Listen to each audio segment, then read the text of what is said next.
여러 변수들이 이렇게 막 불거지면서 검찰 분위기가 지금 좀 어수선할 것 같은데 조국 장관 부인 정경심 씨 조사는 어떻게 진행되고 있는지 이번에는 검찰에 나가 있는 취재기자를 연결하겠습니다. 윤수영 기자.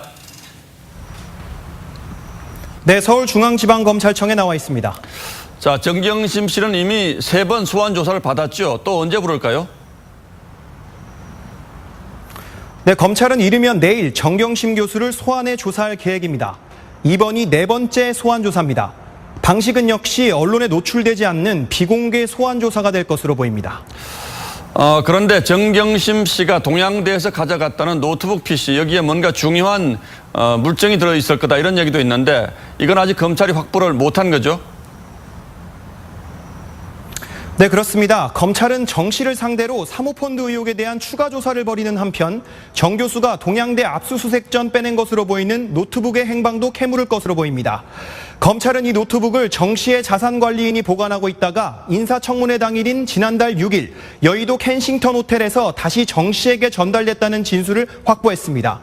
검찰은 정 씨에게 이를 뒷받침할 호텔 CCTV까지 보여줬지만 정 씨는 이를 부인한 것으로 전해졌습니다.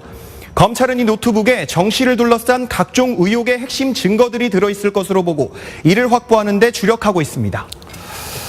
자, 윤 기자, 그런데 검찰이 이번에 정 씨를 불러서 조사한 다음에 신병 처리할 것을 고민하고 있다 이런 얘기도 있는데 그렇습니까?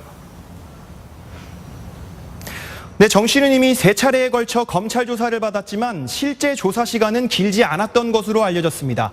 건강 상태 등을 이유로 조사 중단을 요청하거나 조서 열람 등의 긴 시간을 할애했기 때문입니다.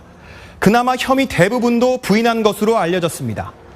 수사 장기화에 대한 우려가 나오는 가운데 검찰은 정 씨에 대한 4번째 조사를 마무리한 뒤 구속영장을 청구하는 방안을 검토하고 있습니다. 영장 청구 시기는 다음 주쯤이 될 것으로 예상됩니다. 정치 신병 확보 여부는 조국 장관 일가 의혹 수사의 가장 큰 분기점이 될 것으로 보입니다. 이와 함께 검찰은 앞서 영장이 기각된 조국 장관의 동생 조모 씨에 대한 영장도 재청구한다는 방침입니다. 검찰 관계자는 법원의 영장 기각 결정에 이미 종범 2명이 구속됐는데 혐의가 더 무거운 조 씨의 영장이 기각된 건 납득하기 어렵다고 밝힌 바 있습니다.